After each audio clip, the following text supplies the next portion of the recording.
YouTubers,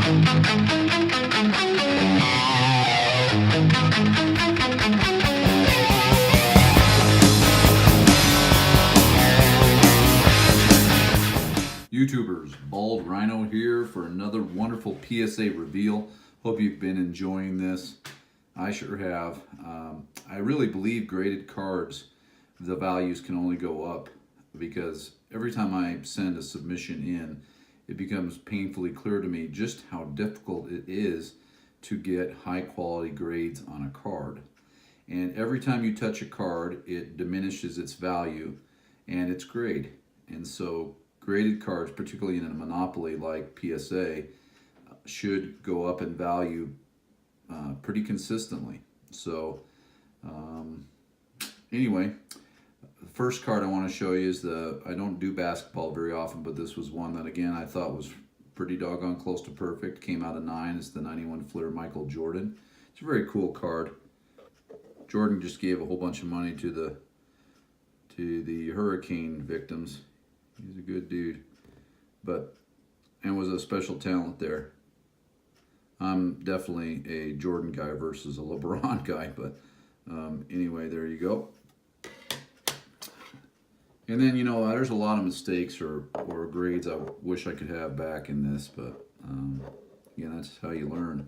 That's why I really think PSA graded cards are worth money, no matter what. I could be wrong, for sure. Here's a Kirby Puckett 87, 8. Obviously, that's a failure. You got to have something a little bit better on that junk wax. This set apparently is the junk wax card. There were more of the 87 tops created than any other card, apparently. Curious what other people think on that. Here's the obligatory Don Manley 84. That was pack pulled. So those of you who think, oh yeah, right out of the pack, it's going to be a good grade. I used to think that way. And I think it's true for the modern card. You're going to pull a 9 or a 10 in a modern card, but not in these, not in the wax or the junk era. In fact, you could pull a 6 right out of the box. So, not a bad card, but certainly not what you're looking for. Here's a 1990 Arizona, kind of a rare card. I was bummed it came out in 8 because I thought it was better. But like PC Kenny Lofton, he'll be a Hall of Famer one day if there's any justice in the world. And he was an incredible player. Could have played NBA easily and just went into the major leagues. But he was a special athlete. This card's perfect. I don't know. Sometimes I really feel like Baseball Collector is correct and that you've got to buy graded cards if you want good grades. So that card's perfect. I looked at this card over and over and over again. It's a George Bell rookie card, 1982. But there's just nothing wrong with that card. And so, got a 9. But that would have been a sweet hit. That's a nice card if you can get a 10. But it's a great PC item. Here's a little vintage for you. This is the 1974 Topps RBI leaders Jackson and Stargell. I submitted this knowing it wasn't perfect. Had a bad corner right here in particular. But, you know, that's a collector's grade, a 7 and 74. So I was happy with that. This is a small victory. This was a 5 in a Beckett. And excuse me. This is the rookie card for Bert Blyleven. And obviously that's a beauty. You know, that 71 is so tough. But it was a 5 in a Beckett, came back 5 PSA, so that was some nice added value.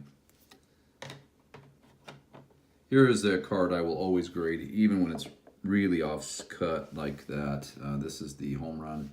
This has got Ruth, Aaron, and Mays all on the same card, which is just awesome. Just awesome. I have a couple of these, but you just always want, I just love the card. I just think it's so cool to have all 3 of them on there. And it doesn't include Barry Bonds, which is nice.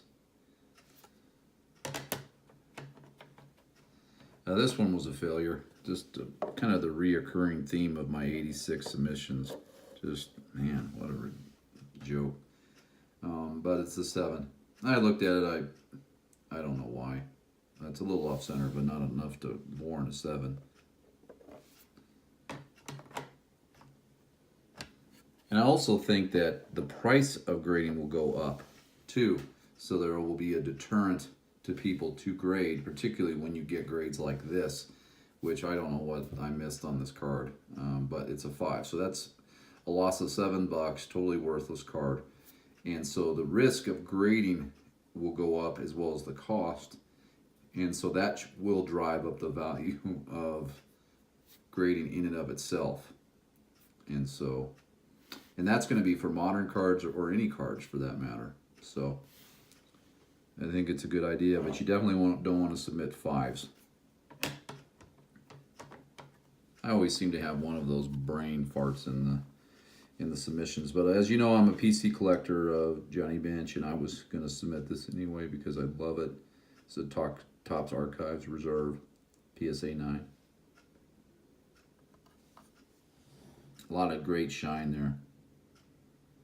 Love that card. Old school back on there.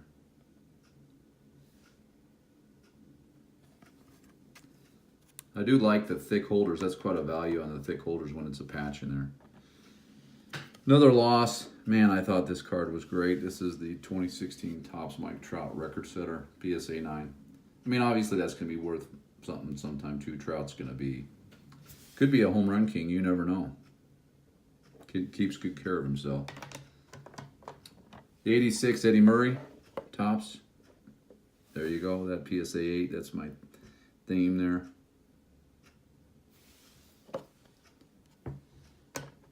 This one was kind of a victory, just a tough card. Rookie card of Eric Davis, PSA 8. It's about as high as you're going to get. It's off center, on top to bottom, but man, everything else was pretty sweet in it. This one made me cry because I'm a Nolan Arenado dude, and God, if you're going to submit that card, it's got to be a 10.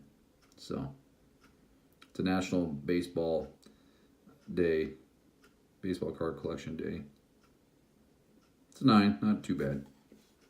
This card I love. I don't even care if it was a 1. But this is the 2016 Johnny Bench Bowman Draft signature. It's 51/99. But, you know, again, there's nothing wrong with the card. Whatever that's fine. But, man, the signature is just awesome. I love that card so much. He was just the greatest baseball player to ever live. I love Johnny Bench. The videos of what he could do are just kind of ridiculous. This was a huge win. This is the Beltray 98 Topps prospect card, I guess. And that came back at 10. The Roy Halladay is also in this set, as well as the David Ortiz. Very difficult to grade. I mean, this set at some point, maybe not in my lifetime, but will be worth a fortune, because the gold bordering and the centering are almost impossible. The chipping on the gold border happens all the time. So I was thrilled to get that. And there's a Vladimir Guerrero card that's one of the neatest cards I've ever seen in this set that you just can't find a 10 anywhere. And I've submitted so many that it's not worth the time anymore. It's a horizontal card, which makes it hard as well. Here's a Derek Jeter 2013 refractor. Could be the first time you get a unanimous ballot. We'll see. But that's a great card. I really did well on that one. Beautiful card too. Here's Pop 1. I was really thrilled to get this one. This is, I'm not a Judge fan, so I'm going to sell it, but I just think it's amazing when you can get some that shines in the slab like that and get it at 10. They're very cool. This is the Foundations Panini Donruss. But then last but not least, this Adrian Beltre 2018 Panini Donruss. It's career stat line PSA 10. It's numbered 221 out of 482. It's a beaut. Really appreciate all the positive comments. Please subscribe. Give it a thumbs up. Let me know what you think. And happy Thanksgiving.